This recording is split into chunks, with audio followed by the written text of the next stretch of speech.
Today we're going to check out a mechanical keyboard from Royal Kludge, which is often featured and well known on Massdrop. Royal Kludge have quite a few models of different mechanical keyboards, so it's understandable if you don't identify the name of RG987, which happens to be their best looking keyboard in my opinion. So this comes in a black or white version and seems to be available in 4 key switches. The box is very plain besides the back, which is littered in Chinese writing, which of course I can't read. This one in particular has come straight from China, so it's a bit beat up, but that will vary from vendor to vendor.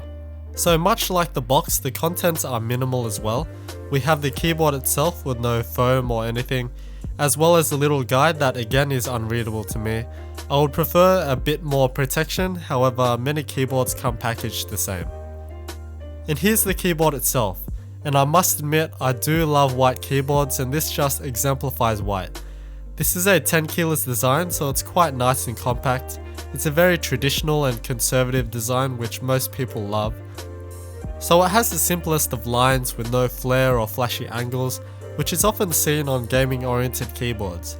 It also features a totally standard layout, so there's no messing around with non-standard bottom rows, so you won't have any trouble finding replacement keycaps for customization or repair. However, there's a lot of secondary functions on the keycaps, so there's that to consider. All of the outer shell is made out of ABS plastic and is split into 2 parts as per usual. The top shell has a nice satin textured finish on the sides and on the top, so this is great for keeping it clean since it won't attract fingerprints and dust like smooth, glossy or matte finishes will. The character font or typeface on the keycaps isn't too bad. This is subjective, but I know most users would prefer a more plain font, like me. But in saying that, this isn't too far from it, and it's mainly just the little cuts in a couple of the characters. The keycaps also have 2 different finishes. So on top they're pretty standard with a satin and slightly textured finish. However, the sides of the keycaps are glossy, but they're not that refined shiny glossy, but they're kind of diffused.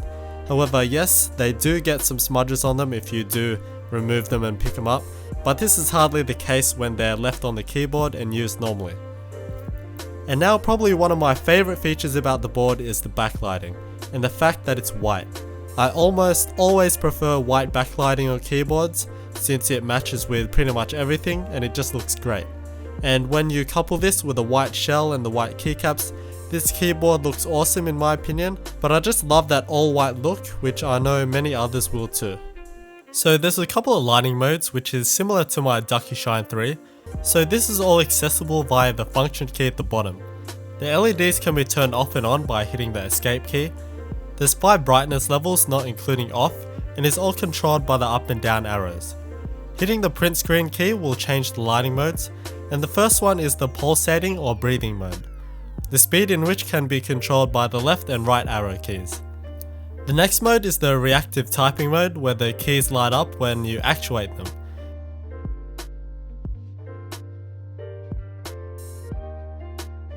And the next mode is pretty much the same thing but the opposite, where the keys turn off when actuated.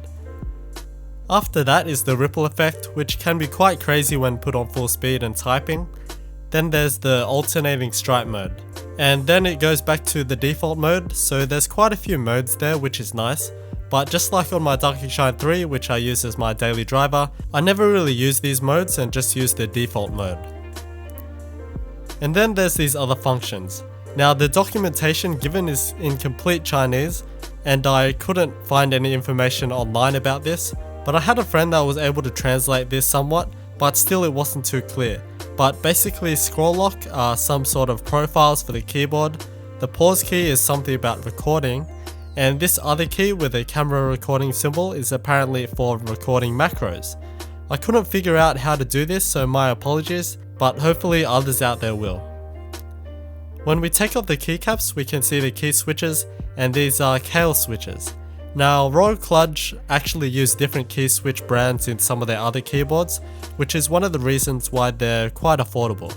So as you probably know, Kailh switches are probably the most prevalent Chinese clones or copies of the German-made Cherry MX key switches.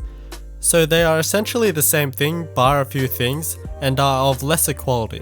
However, since these are clones, you can switch them out with Cherry MX key switches or any other clones, and you'll easily be able to replace these keycaps as well. So yes, they do use Kailh's key switches, which may bring it down a bit. However, they will still provide you with that unmistakable mechanical keyboard experience. Also, the keys do sit a bit low on the board, so the top shell covers a bit more of the side of the keycaps, making it slightly more difficult to remove them. The keycaps themselves are comprised of two plastic moldings to allow for the backlighting, so that does add some thickness and strength to the keycap. It's much better than other backlit keycaps which just have the white translucent keycap and then coat them later with black, so there won't be any fading of the characters, and this is it compared to a thick Vortex PBT keycap. Now let's take it apart and have a closer look at the insides. Every keyboard is different, and this one actually only has one screw, which is under the quality control sticker, so it's super easy to take it apart. Alright, so it comes apart in the usual three main parts. We have the top and bottom plastic shells, and then the electronics. And immediately I thought, wow, this keyboard is really built. That top shell really impressed me. It's been a while since I've seen one like this, and I've opened up quite a few recently. The outer rim of the top shell is really quite thick, at just above 3.5mm. This just feels so rigid, and I'm confident that this can take a bit of hard treatment. The bottom shell, however, is not too special. It's quite low profile, so there's not much ribbing for reinforcement, so that allows for a bit of flex in the shell.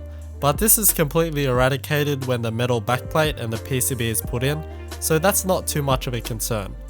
The PCB is blue, not that it matters, and the soldering looks pretty standard, but there's a lot going on, especially in comparison to non-backlit keyboards.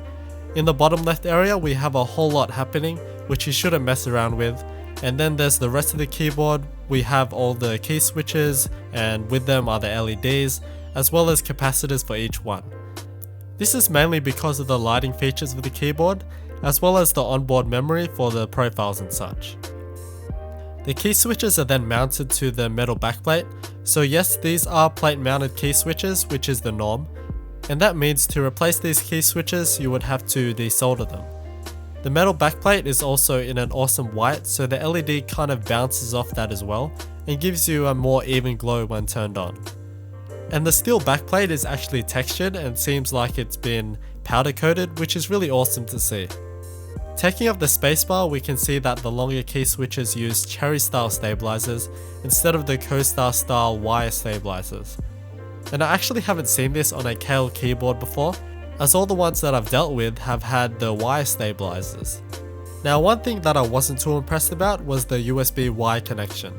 This isn't a detachable cable, so it goes directly to the PCB, and basically when I took the keyboard apart, the wire here just came off. The adhesive used on the plastic bit was very lacking. However, this shouldn't be too much of a problem since the cable is reinforced at the side of the shell. But still, if there was violent movement, you would like to have a more secure connection. So I put it all back together, which was as easy as taking it apart, and the typing experience, as expected, is similar to the Cherry MX Brown key switches. Since the whole keyboard is super solid, the key presses feel a touch more solid as well, so when bottoming out the key switches, it just feels like you're hitting a rock. However, one thing that I noticed when typing was that the top edges of the keycaps are somewhat sharp. So basically they feel just a touch less rounded, so I can feel the edges as I slide my fingers around the keyboard. Although this will be more of an issue for typists like me, who aren't extremely efficient and don't use like all the fingers. So overall, I'm in love with this keyboard. I am biased towards 10 keyless keyboards, so there's that, but I absolutely adore that all white look, and the build quality is top notch, especially that rock solid top shell.